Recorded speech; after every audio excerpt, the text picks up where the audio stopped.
Hi aspirants, welcome to cyano math. మనం arithmetic సిరీస్లో భాగంగా నిన్న పర్సంటేజెస్ గురించి బ్రీఫ్ ఇంట్రడక్షన్ ఇచ్చాం. ఫ్రాక్షన్స్ నుంచి పర్సంటేజెస్గా ఎలా కన్వర్ట్ చేయాలి, కొన్ని ఇంపార్టెంట్ ఫ్రాక్షన్స్ని పర్సంటేజెస్గా ఎలా గుర్తుపెట్టుకోవాలి అనేది మనం ప్రీవియస్ వీడియోలో డిస్కస్ చేయడం జరిగింది. ఇప్పుడు ఈ వీడియోలో ఆ పర్సంటేజెస్ని బేస్ చేసుకొని మనం కొన్ని ప్రాబ్లమ్స్ని ఎలా సాల్వ్ చేయాలి అనేది చూద్దాం. పర్సంటేజెస్లో మనం సేమ్ యూజ్ చేయాల్సింది ఒకటి, ఫ్రాక్షన్స్ని పర్సంటేజెస్గా ఎలా కన్వర్ట్ చేయాలి, ఆ ఫ్రాక్షన్స్ ఇచ్చినప్పుడు పర్సంటేజెస్కి మనం షార్ట్కట్గా ఎలా గుర్తుపెట్టుకోవాలి, వాటిని గుర్తుపెట్టుకుంటే మనం ప్రాబ్లమ్స్ని ఈజీగా సాల్వ్ చేయొచ్చు.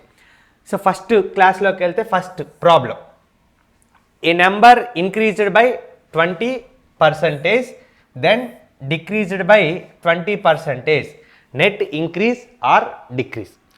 ఒక నెంబర్ని 20% ఇంక్రీజ్ చేశారు first, then decreased by 20%.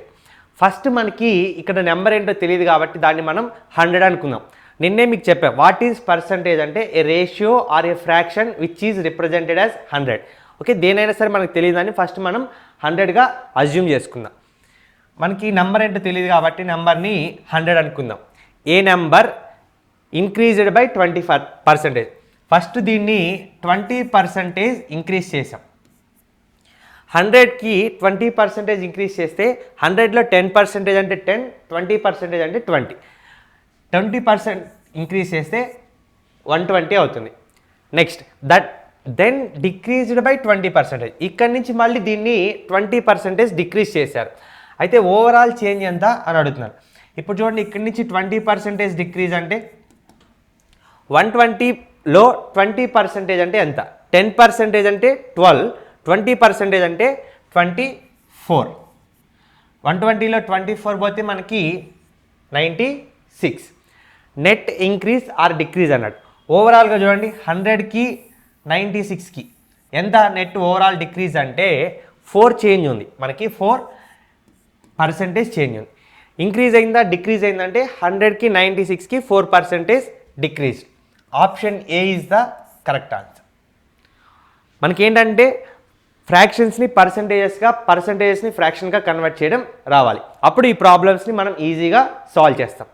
Next second problem, 50% of a number added to 2000, it gives the number itself, find the number. 50% of a number added to 2000. ఇప్పుడు టోటల్ నెంబర్ ఏంటో మనకు తెలీదు, మనం 100 అనుకుందాం. ఇప్పుడు ఈ 100లో 50% ఆఫ్ ఏ నెంబర్ యాడెడ్ అన్నాడు కాబట్టి ప్లస్ ఇచ్చిన దాన్ని ఈక్వేషన్ని మనం ఈక్వేషన్ రూపంలో రాసుకుందాం. సెంటెన్స్ని 50% of a number added plus symbol పెట్టాను, added to 2000 it gives the number itself. అంటే 50% 100 కదా, 100 వస్తుంది యాడ్ చేస్తే. It gives the number itself, find that number అన్నాడు. ఆ నెంబర్ ఏంటో కనుక్కోమన్నాడు. 50% of a number added to 2000. ఇక్కడ 50% అంటే ఇది కూడా 50% అని అర్థం. అప్పుడు 50% ప్లస్ 50% 100 అవుతుంది. అంటే 50% వచ్చేసి మనకి 2000. అప్పుడు ఈ 50% కూడా ఎంత అవుతుంది? 2000 అవుతుంది. ఓకే, ఈ రెండింటిని యాడ్ చేస్తే ఓవరాల్గా మనకి 4000 అనేది number. Option C is the correct answer. Next problem, a number first increased by 20% and then reduced by 15%. If the final value is 2040, then what is the initial value of the number? First మనకి a number ఏంటో మనకు తెలియదు కాబట్టి first 100 అనుకుందాం. ఏ number first increased by 20%. అంటే 100లో 20% అంటే మనకి 120. 100లో 10% అంటే 10, 20% అంటే 20. 20ని యాడ్ చేయాలి, ఇంక్రీజ్ అయింది కాబట్టి 100కి 20ని యాడ్ చేస్తే 120. And then reduced by 15%. ఇక్కడి నుంచి ఈ నెంబర్ని 15% మనం రెడ్యూస్ చేసాం, తగ్గించాం. ఇప్పుడు చూడండి, 120లో 10% అంటే మనకి 12. 10% అంటే 5% అంటే 10% ఏమో 12, 5% అంటే అందులో హాఫ్ కాబట్టి 6. 12 + 6 18. 15% అంటే మనకి 18. ఇప్పుడు 120లోంచి 18 తీసేస్తే 10లో 8 పోతే 2, 11లో 1 పోతే 10, 110. ఇఫ్ ద ఫైనల్ వాల్యూ, ఇప్పుడు ఇది ఫైనల్ వాల్యూ, 102 అనేది final value. If the final value is 2040, 102 వచ్చేసి 2040 final value, then what is the initial value of the number? అయితే ఇనిషియల్ వాల్యూ ఎంత అంటున్నాడు, 100 ఎంత అంటున్నాడు. 102 వచ్చేసి మనకి 102 ఇంటూ 20 వేస్తే మనకి 2040 వస్తుంది. 0, 2 2s are 4, 2 zeros are 0, 2 1s are 2. అలాగే సేమ్ మనం 100 ఇంటూ 20 వేసి మల్టిప్లై చేస్తే 100 తోటి 20 మల్టిప్లై చేస్తే మనకి ఇనిషియల్ వాల్యూ వస్తుంది మనకి, అంటే 2000. ఇనిషియల్ వాల్యూ వచ్చేసి మనకి 2000. Option C is the correct answer. మనకి పర్సంటేజెస్ని ఎలా క్యాలిక్యులేట్ చేయాలో వస్తే మనకి ప్రీవియస్ వీడియోలో చెప్పాం ఫస్ట్ క్లాస్లో. అది సాల్వ్ చేయడం వస్తే మనకు అన్ని ప్రాబ్లమ్స్ని మనం సాల్వ్ చేయొచ్చు. Next problem, 4th one. A's weight is 20% more than B's weight. By how much percentage is B's weight less than that of A? A యొక్క వెయిట్ 20% మోర్ దాన్ బీస్ వెయిట్. ఇద్దరు వ్యక్తులు వెయిట్ గురించి ఇచ్చాడు, ఏ అండ్ బి, ఏ మరియు B. B యొక్క wait కంటే ఏ యొక్క వెయిట్ 20% ఎక్స్ట్రా. కాబట్టి ఇప్పుడు బి వెయిట్ ఎంతో మనకు తెలియదు కాబట్టి నేను 100 అనుకుంటున్నా. బి కంటే ఏ 20% ఎక్స్ట్రా కాబట్టి 100లో 20% అంటే 20 ప్లస్ 20 యాడ్ చేస్తే ఏ యొక్క వెయిట్ వచ్చేసి 120 అవుతుంది. బి యొక్క వెయిట్ ఏమో 100 అనుకుంటే ఏ యొక్క weight 120. By how much percentage is B's weight less than that of A. ఇలా లెస్ దాన్ లేదా మోర్ దాన్ ఇటువంటి మోడల్ వచ్చినప్పుడు ఏం చేసి ఇద్దరిని కంపేర్ చేసి వీళ్ళలో ఎవరు ఎక్కువ అన్నప్పుడు ఇట్లాంటి మోడల్స్ వచ్చినప్పుడు ఫస్ట్ ఏం చేయాలంటే వీళ్ళిద్దరి యొక్క డిఫరెన్స్ తీసుకోవాలి. వీళ్ళిద్దరి యొక్క డిఫరెన్స్ ఎంత, 20 divided by less than that of A. ఎవరి దగ్గర అయితే పాయింట్ ఎండ్ అవుతుందో వాళ్ళ నెంబర్ని మనం డినామినేటర్లో సబ్స్టిట్యూట్ చేస్తాం. 120 ఇంటూ 100. చూడండి, 21s are 26 are 1/6. ఇప్పుడు మీకు ఫ్రాక్షన్స్ ఆల్రెడీ మనం ప్రీవియస్ వీడియోలో చెప్పాం. 1/6 అంటే దీనికి ఈ ఫ్రాక్షన్ని పర్సంటేజ్గా డైరెక్ట్గా కన్వర్ట్ చేయాలంటే ఇక్కడ మనకి యూజ్ అవుతుంది. 1/6 అంటే పర్సంటేజెస్గా కన్వర్ట్ చేస్తే 16 2/3% వస్తుంది. డైరెక్ట్గా మనం సబ్స్టిట్యూట్ చేయొచ్చు. 16 2/3%, 1/6 ఇంటూ 100. ఈ ఫ్రాక్షన్ని పర్సంటేజ్గా కన్వర్ట్ చేస్తే మనకి 16 2/3% వస్తుంది. కాబట్టి ఫ్రాక్షన్స్ని జాగ్రత్తగా చూసుకోండి. వాటిని ఎలా అడిగినా సరే పర్సంటేజెస్ అడిగితే ఫ్రాక్షన్ చెప్పగలగాలి, ఫ్రాక్షన్ అడిగితే పర్సంటేజ్ చెప్పగలగాలి. ఆ విధంగా ప్రిపేర్ అయితే మనం ప్రాబ్లమ్స్ని ఈజీగా సాల్వ్ చేయొచ్చు. ఆప్షన్ వచ్చేసి మనకి B is the right answer. Next problem, 5th one. The price of apples increased by 50%. In order to keep the expenditure same, the percentage of reduction consumption. చూడండి, యాపిల్స్ యొక్క cost 50% increase అయింది. 50% increase అయితే మన ఖర్చు మాత్రం increase అవ్వకూడదు. అప్పుడు ఏం చేయాలి, మన కన్జంప్షన్ని తగ్గించుకోవాలి. అంటే 4 యాపిల్స్ తినే దగ్గర 2 యాపిల్సే తింటాం. కాబట్టి యాపిల్ ప్రైస్ ఇంక్రీజ్ అయింది, మనం మాత్రం ఎక్స్ట్రా ఖర్చు పెట్టద్దు. సేమ్ ఖర్చు ఉండాలంటే మనం ఎంత కన్జంప్షన్ని తగ్గించుకోవాలి, అది మనల్ని పర్సంటేజెస్లో అడుగుతున్నాడు. ఈ మోడల్ ప్రాబ్లమ్స్ ఇచ్చినప్పుడు ఫస్ట్ ఎంత పర్సంటేజ్ ఇంక్రీజ్ అయింది అన్నారో అది రాసుకుందాం. ఎంత పర్సంటేజ్ ఇంక్రీజ్ అయింది యాపిల్స్ యొక్క రేటు 50% ఇంక్రీజ్ అయింది. ఈ 50%ని ఫస్ట్ ఫ్రాక్షన్గా రాసుకుంటే 1/2. 50%ని ఫ్రాక్షన్గా రాసుకుంటే 1/2. ఇంక్రీజ్ అయింది అన్నాడు కాబట్టి ఈ 1ని తీసుకొచ్చి 2కి యాడ్ చేస్తే 1/2 + 1 దట్ ఈజ్ ఈక్వల్ టు 1/3 అవుతుంది. అంటే 1/2 ఎక్స్పెండిచర్ ఇంక్రీజ్ అయింది. ఎంత కన్జంప్షన్ రెడ్యూస్ చేసుకోవాలంటే 1/3 కన్జంప్షన్ని మనం ఇంతకుముందు ఎంతైతే కన్జంప్షన్ చేస్తున్నావో అందులో 1/3 తగ్గించుకోవాలి. మీకు ఆల్రెడీ ఫ్రాక్షన్స్లో చెప్పాను. 1/3కి ఫ్రాక్షన్ ఏంటి అంటే మనకి 33 1/3%. ఈ ఫ్రాక్షన్ని పర్సంటేజ్గా కన్వర్ట్ చేస్తే మనకి 33 1/3%. Okay, option D is the right answer. Next problem, 6th one. For a student to clear an examination, he must secure 55% of the marks. ఒక స్టూడెంట్ ఎగ్జామ్ని క్లియర్ చేయాలి అంటే అతనికి 55% ఆఫ్ ద మార్క్స్ రావాలి. అంటే టోటల్ ఎగ్జామ్ ఎంత conduct చేశారో అందులో 55% of the marks కనుక వస్తే ఆ స్టూడెంట్ ఆ ఎగ్జామ్లో పాస్ అవుతాడు. If he gets 120 and fails by 78 marks, అతనికేమో 120 మార్క్స్ వచ్చినాయి కానీ 78 మార్క్స్ రాకపోవడం వలన ఫెయిల్ అయ్యాడు. అతనికి ఆ 78 మార్క్స్ కూడా వచ్చినట్లయితే పాస్ అయ్యాడు. What is total marks of the examination? అయితే టోటల్ అసలు ఎగ్జామ్ ఎన్ని మార్క్స్కి కండక్ట్ చేసి అన్నాడు. మనం గివెన్ డేటా రాసుకుందాం. ఆ స్టూడెంట్ పాస్ అవ్వాలి అంటే కనుక అతనికి 55% మార్క్స్ అనేది రావాలి అతను పాస్ అవ్వాలంటే. కానీ అతనికి ఎన్ని వచ్చినాయి? 120 మార్క్స్ వచ్చినాయి. 78 మార్క్స్ వచ్చి ఉన్నట్లయితే దాని మీనింగ్ ఏంటంటే అండ్ ఫెయిల్స్ బై 78 మార్క్స్, ఇంకా 78 మార్క్స్ కనుక వచ్చి ఉన్నట్లయితే అతను పాస్ అయ్యాడు. సో అంటే ఓవరాల్గా ఎంత? 198 కనుక వస్తే అతను పాస్ అయ్యేవాడు. అంటే చూడండి 55% పాస్ మార్క్ పర్సంటేజెస్లో, మార్క్స్ ప్రకారం అయితే 198.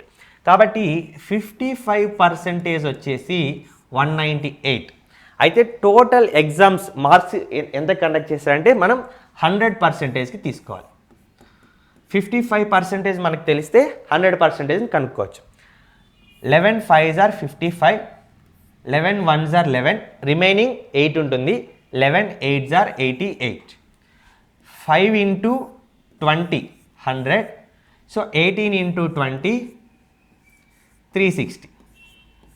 Total exams of the marks ఎంత అంటే టోటల్ ఎన్ని మార్క్స్కి అంటే ఎగ్జాము 360 మార్క్స్కి. దీన్ని ఎలా క్యాన్సిల్ చేసామంటే మనకి 55% వచ్చేసి 198. అయితే 100% ఎంత మనకి తెలియదు కాబట్టి ఎక్స్ అనుకుంటాం. ఇప్పుడు ఏం చేస్తాం? క్రాస్ మల్టిప్లికేషన్ చేస్తాం. 55 into X is equal to 198 into 100. 55 ఇటు సైడ్ వస్తే డివైడెడ్ బై 55 అవుతుంది. ఇప్పుడు చూడండి 55 తోటి 100 క్యాన్సిల్ అవుతుంది, అలాగే 198 కూడా క్యాన్సిల్ అవుతుంది. సో ఈ స్టెప్స్ అన్ని మనం రాసుకోకుండా ఎగ్జామ్లో మనం డైరెక్ట్గా క్యాన్సిల్ చేయడం కోసం ఈ మోడల్ని యూజ్ చేయొచ్చు. ఓకే, టోటల్ ఎగ్జామ్ ఎంత కండక్ట్ చేశారంటే 360 మార్క్స్కి టోటల్ ఎగ్జామ్ని కండక్ట్ చేశారు. Next problem 7th one. In an examination, Suresh secured 22% of the maximum marks and failed by 52 marks, whereas Ramesh scored 45% of the maximum marks and got 40 marks more than the pass mark. Then find the maximum marks. చూడండి ఇద్దరు గురించి ఇచ్చారు ఎగ్జామినేషన్లో. ఒకటి సురేష్ గురించి. సురేష్కి 22% of the maximum marks వచ్చినాయి. అయినప్పటికీ 22% ఆఫ్ ద మ్యాక్సిమం మార్క్స్ వచ్చినప్పటికీ failed the exam by 52 marks. 52 మార్క్స్లో ఫెయిల్ అయిపోయాడు. అంటే ఈ 52 మార్క్స్ వచ్చినట్టయితే అతను పాస్ అయ్యేవాడు, కానీ ఈ 52 మార్క్స్ రాకపోవడం వల్ల ఫెయిల్ అయ్యాడు. నెక్స్ట్ పాయింట్ వచ్చేసి Ramesh. Ramesh scored 45%. Ramesh scored 45% of the maximum marks and got 40 marks more than pass mark. చూడండి ఇతనేమో పాస్ మార్క్కి 52 మార్క్స్ తగ్గినాయి, ఇతనికేమో పాస్ మార్క్స్కి రావాల్సిన దానికంటే కూడా 40 మార్క్స్ ఎక్స్ట్రా వచ్చినాయి. కాబట్టి ఇతనికి 40 మార్క్స్ పాస్ మార్క్స్ కంటే కూడా 40 మార్క్స్ ఎక్స్ట్రా వచ్చినాయి. ఎందుకు? ఇతనికి 45% వచ్చింది, ఇతనికి 22% వచ్చింది. ఇప్పుడు చూడండి ఈ రెండింటికి డిఫరెన్స్ ఎంత? పర్సంటేజెస్ డిఫరెన్స్ 23% డిఫరెన్స్ ఉంది ఈ రెండింటికి. ఇక్కడ చూడండి -52 + 40 ఓవరాల్ డిఫరెన్స్ ఎంత అంటే 92. 23% వచ్చేసి 92. అయితే మనకి మ్యాక్సిమం మార్క్స్ కనుక్కోమన్నాడు. అంటే 100% ఎంత? చూడండి 23 × 4 వేస్తే మనకి 92 వస్తుంది. 4 3s are 12, 4 2s are 8 + 1 92. So అదేవిధంగా 100 × 4తో మల్టిప్లై చేస్తే మనకి ఓవరాల్ టోటల్ ఎగ్జామ్స్ ఆఫ్ ఎంతకి ఎగ్జామ్ మార్క్స్ కండక్ట్ చేస్తారంటే మ్యాక్సిమం మార్క్స్ ఎంత అంటే 400. Option D is the right answer. ఇది ప్రాబ్లమ్స్. మనం అన్నింటినీ పర్సంటేజెస్ని బేస్ చేసుకొని ప్రాబ్లమ్స్ని సాల్వ్ చేస్తాం. ఓకేనా? Next problem 8th one. 600 students took test on math and English. 35% students failed in math and 45% students failed in English. 40% passed in both. Then how many students failed in both? రెండిట్లో ఎంతమంది students fail అయ్యారని అడుగుతారు. Total మనకి exam రాసిన students ఎంతమంది అయ్యా అంటే 600 students, total 600 students ఎగ్జామ్ని రాశారు. ఎగ్జామ్ ఇక్కడ ఓన్లీ 2 సబ్జెక్టులు ఇచ్చాడు, ఇంగ్లీష్ అండ్ మ్యాథ్స్. చూడండి 35% స్టూడెంట్స్ ఫెయిల్డ్ ఇన్ మ్యాథ్. ఇప్పుడు ఫెయిల్ అయిన స్టూడెంట్స్ చూద్దాం. మ్యాథ్లో, ఇంగ్లీష్లో. మ్యాథ్లో ఫెయిల్ అయిన వాళ్ళు 35% and 45 students failed in English. ఇంగ్లీష్లో ఫెయిల్ అయిన వాళ్ళు 45%. ఇంగ్లీష్లో ఫెయిల్ అయిన వాళ్ళు 45%. ఇప్పుడు పాస్ అయిన వాళ్ళు ఎంతో చూద్దాం. ఇక్కడ చూడండి, మ్యాథ్స్లో 100%లో 35% ఫెయిల్ అయ్యారంటే మీనింగ్ ఏంటంటే 65% పాస్ అయ్యారని దాని అర్థం.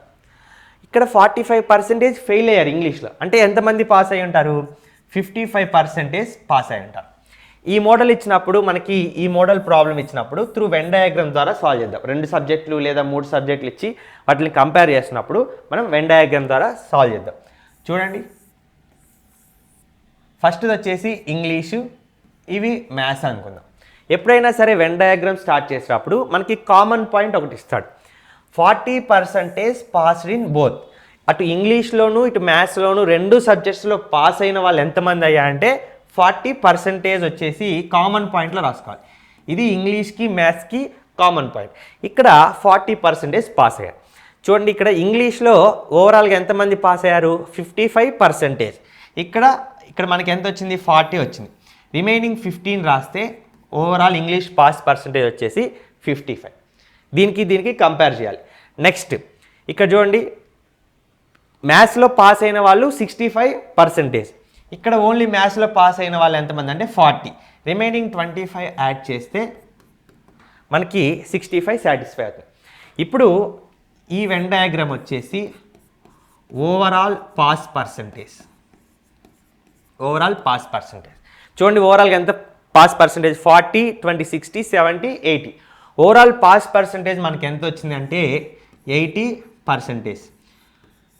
ఓవరాల్గా 80% పాస్ అయ్యారంటే మీనింగ్ ఏంటి? 20% ఫెయిల్ అయ్యారని అర్థం. 20% ఫెయిల్ అయ్యారని అర్థం. ఇప్పుడు టోటల్ 600 స్టూడెంట్స్. మనల్ని ఏమన్నాడు? Then how many students failed in both. రెండుట్లో ఫెయిల్ అయిన స్టూడెంట్స్ ఎంతమంది అంటే 20%. టోటల్ స్టూడెంట్స్ ఎంత? 600. 600లో 20% అంటే ఎంత అంటే 10% అంటే 60, 20% అంటే 120. Total 120 students failed in both English and maths. ఈ విధంగా మనం ప్రాబ్లమ్స్ని సాల్వ్ చేస్తాం పర్సంటేజెస్లో. ఓన్లీ థింగ్ ఏంటి అంటే మనకి ఇచ్చిన క్వశ్చన్ని చదవటం రావాలి. ఏమి ఇచ్చాడు, మనల్ని ఏం ఫైండ్ అవుట్ చేయమన్నాడు. అదేవిధంగా మనం పర్సంటేజెస్లో కొన్ని బేసిక్స్ చెప్పాం.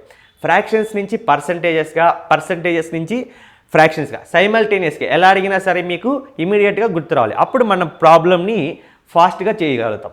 మనం ఎగ్జామ్లో లెస్ దాన్ 60 సెకండ్స్లోనే ప్రాబ్లమ్ సాల్వ్ చేయాల్సి ఉంటుంది. ఓకేనా? ఇవి కొన్ని బేసిక్ ప్రాబ్లమ్స్. మీకు ఆల్రెడీ ప్రీవియస్ వీడియోలో మనం బేసిక్స్ చెప్పాము. దీన్ని బేస్ చేసుకొని మీరు కొన్ని ప్రాబ్లమ్స్ని సాల్వ్ చేయాలి.